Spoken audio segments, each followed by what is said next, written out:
How many of you know what it's like to feel alone in a room full of people? How many of you have felt like outsiders in your life? See, me, I just wanted to fit in and be part of the cool kids and be seen and be heard. And I never really felt like I had that. I know now that I was searching for relevance, but it just kind of always felt weird. I remember the first time I felt irrelevant. I was 6 years old. See, I was born here in Dallas, but when I was 6, my mom and I moved to New York. And I showed up at kindergarten halfway through the school year. Everybody knew everybody there. I didn't know anybody. I felt like a nobody. I said things like, "Hey, y'all." Kids laughed at me. I said, "That ain't right." Teacher's like, ain't in the dictionary." I went and found the dictionary. It's right in the beginning, actually. Joke's on her. That's pretty much the way my whole school life went, to be honest with you.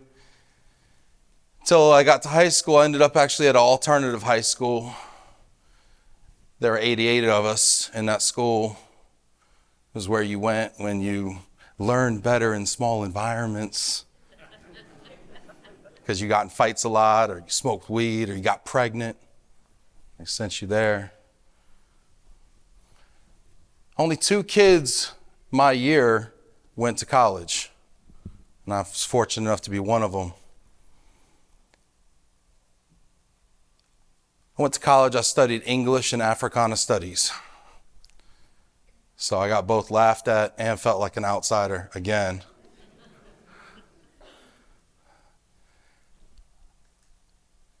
I left school and got it wasn't really my dream job. I got a job in a call center. At least I got to use my English degree, right? It's not exactly Maya Angelou, though, is it? So I'm in that call center regretting all my life choices, wondering how I got here, trying to get better at my craft. I mean, I was making $11 an hour, so if you don't make that commission, So I was writing all my own scripting, writing all my rebuttals and sales statements, stuff like that. And I looked around, there was a lot of people that I grew up with there, a lot of the same type, folks that got their GED, or maybe they're single moms just trying to get by, trying to be successful in this job.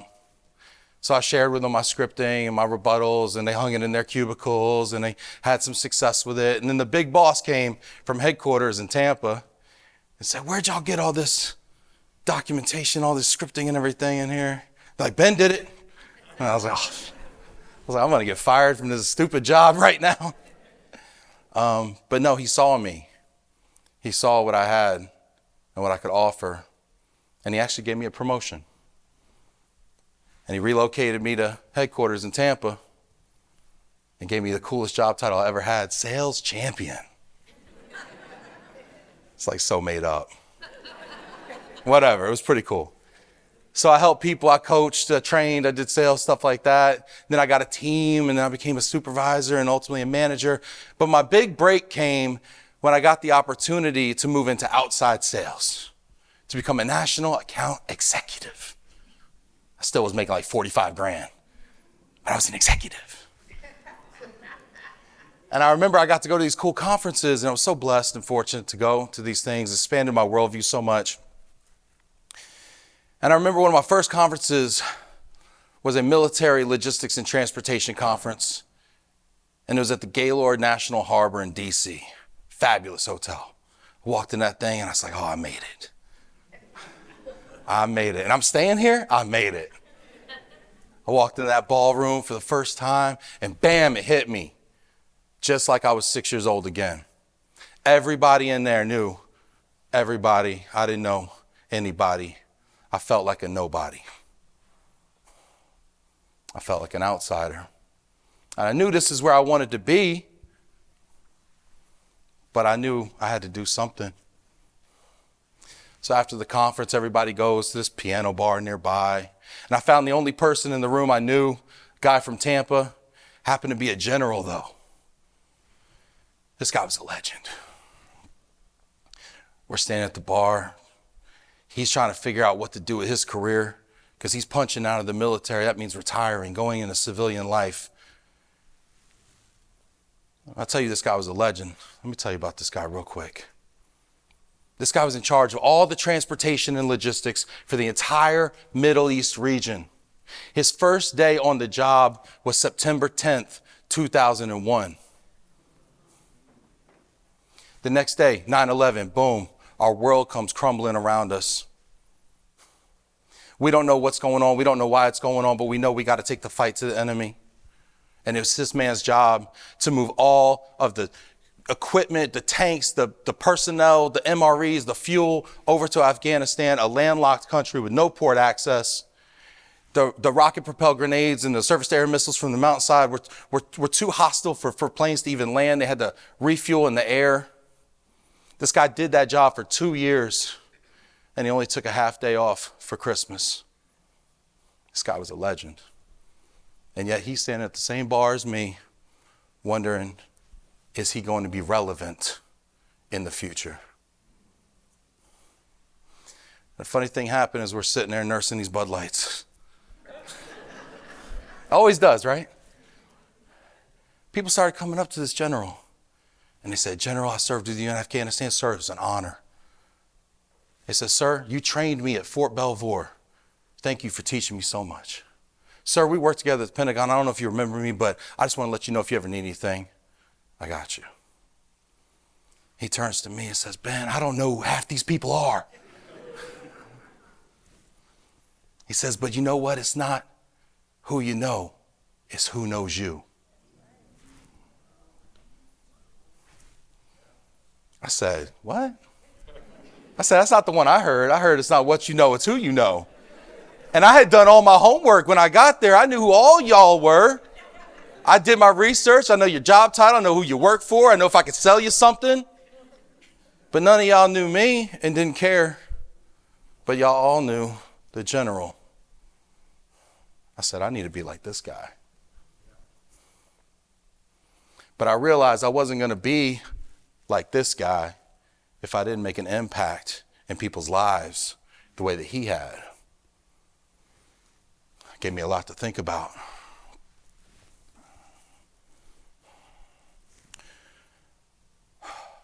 So I started doing things radically different.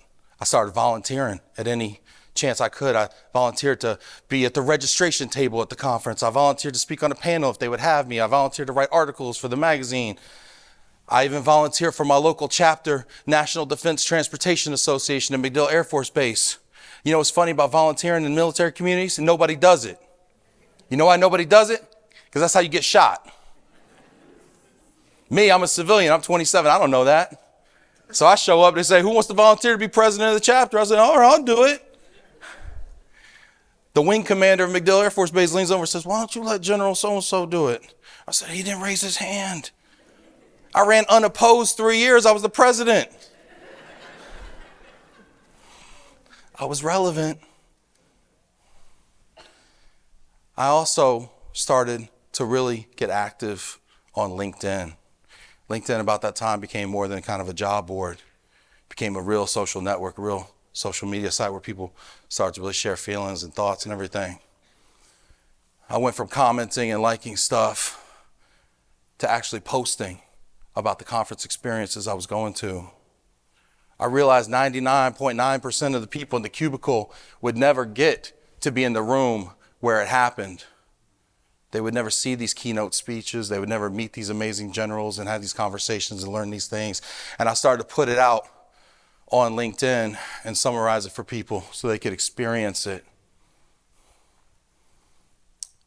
It's a funny thing on social media. There's a rule. I don't know if you'll know these rules, but there's the 90-9-1 rule of social media. 90% of y'all just get on social media, and what do? You scroll some more, take, right?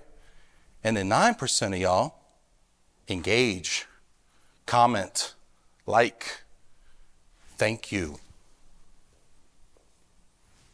1% of y'all are the heroes. Y'all are the creators. Y'all share of yourselves. As I moved from the 90 to the 9 to the 1, a funny thing happened. My relevance started going like this. Now I'd go to conferences and people would know who I am. They say, oh, I follow your stuff all the time. I don't like it, I don't comment, but I like what you're doing. I see your little face, your little tiny avatar. I was like, cool. They're like, you're much bigger in real life. I don't know. So that started to happen to me, and it was a beautiful thing. And so LinkedIn kind of became my tribe, my people, right? And then they released this capability called LinkedIn Live, where you could live stream. You could live stream talks like this. You could live stream interviews. I was like, I got to do this. I have to be the one. I have to be the first person in my industry to get this LinkedIn Live capability. I applied in April of 2019, and I got rejected. I applied again in June of 2019, and I got rejected.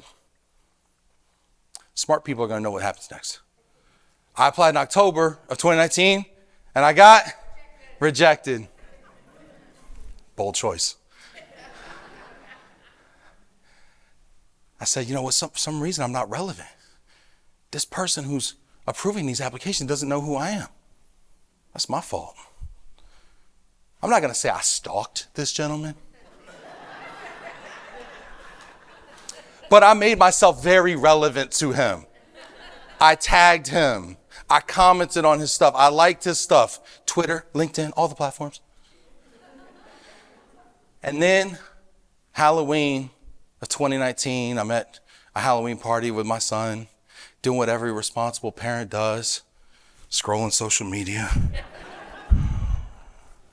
trying to keep my head down. And I see on my LinkedIn profile, there's a red dot on my LinkedIn profile. And I said, what's that? I've never seen that before. That was my opportunity to go live. I can now record and live stream. I was so excited. I was like, oh, all of a sudden the Halloween party got really good. I was like super excited. I went home. I'd like to tell you I went live immediately, took advantage of it. It took me 2 months to get the courage to do anything about it. A little bit of wine, some New Year's resolutions. I said, I'm gonna, you know what I'm gonna do? In 2020, I'm gonna go live every day.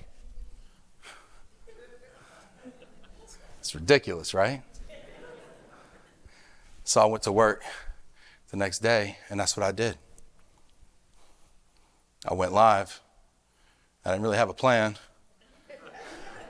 You don't realize you don't have a plan until you go live. And so I'm live, and I'm doing the next 10 years of the moving industry. Wasn't exactly Maya Angelou, but I did it. I realized in that moment, I said, wow, this is incredible. This is a lot of fun. I'm glad it's over. I need to do this again, but I can't do this again. I need to find some guy that's dumb enough to do this with me. So that's what I did.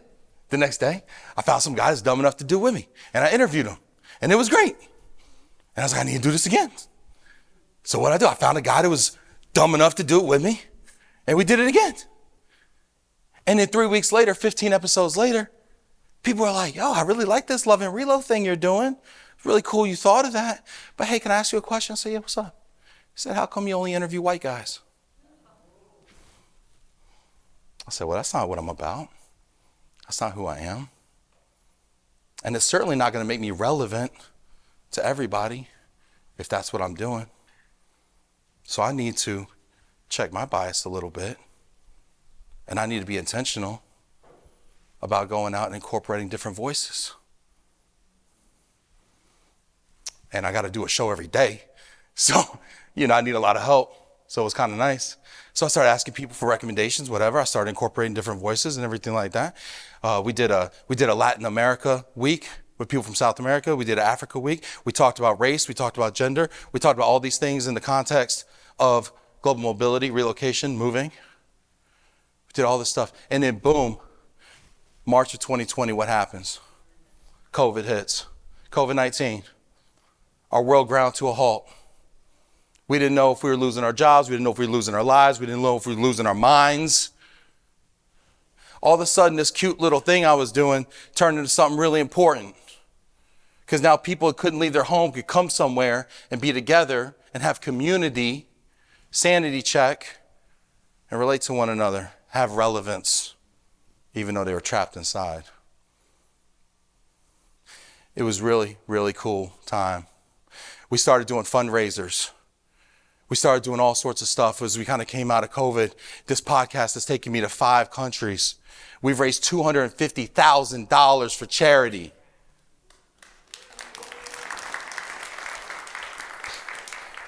Flash forward 4.5 years later, we've done 550 episodes. People come to me up at conferences and they say, I really appreciate what you're doing. Thank you so much for giving us a voice. I'm finally doing what that general had. I'm finally finding relevance. I feel heard. I realize, though, that I'm not the voice of my industry, but that all the people that come on the show are the voice collectively. I don't know how many of y'all aspire to be relevant. I think we all as human beings do. I'm going to invite you all to really quickly close your eyes, okay, with me? Really quickly. There's a trust exercise. Close your eyes. I want you to envision who is the voice of your industry. Does a face pop in to your mind when I say who's the voice of your industry? Because if a face doesn't pop in your mind, that person could be you. You have that power. Now open your eyes. If that's exciting to you, I want to let you know the way that you achieve that sort of relevance is by giving other people relevance, by making an impact in their lives. So I want to encourage you tonight to go be relevant. Thank you so much.